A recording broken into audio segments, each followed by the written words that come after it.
Mr. Charles, thank you very much for taking your time to give a short interview for the Learn and Voice program for the World Innovation Summit for Education. Could you please share with learners all across the world some, I would say, lessons from pioneers around the world, and tell us a bit about your book? Well, this book is looking at the work of a whole bunch of people who are trying to innovate, create new ways to learn, which are both reaching more people but creating more interesting, more engaging, more useful ways to learn. And to do that, they're breaking all sorts of rules or boundaries in traditional education. And so a couple, I would say, of really important things about what they're doing is often they're trying to put learning into the real world or connect the real world and education in new ways. So that might be Martin Burke's farm school, or it might be Aprendiz in Brazil, which is developing community-based learning. And they're often trying to do that by motivating people to learn in new ways, to make learning appealing, engaging, in a way that's structured, so that there's some structure, but that it's very exciting and exploratory. Since we are the Learning Without Frontiers conference, what would you say is the future of learning?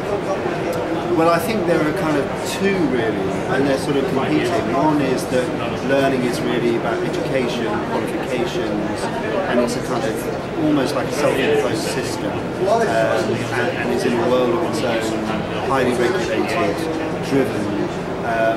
And the other is that learning is something more like culture, or drinking water, or kind of washing yourself, or something like that. It's like a daily thing we do, and it happens everywhere, and everyone does it.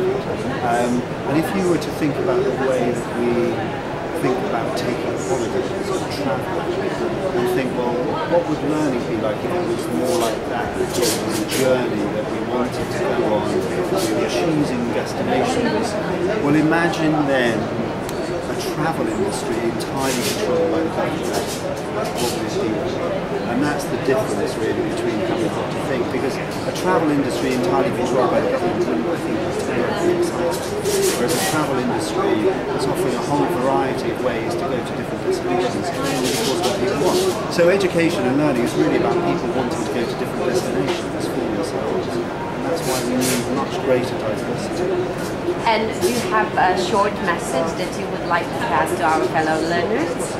I think that this whole initiative of the Learner's Voice is absolutely crucial, because education is kept conservative and rigid in part because learners don't have enough voice and aren't trusted and given the opportunity to say what they really like to do. And so the more that can be built out in creating useful ways, the better.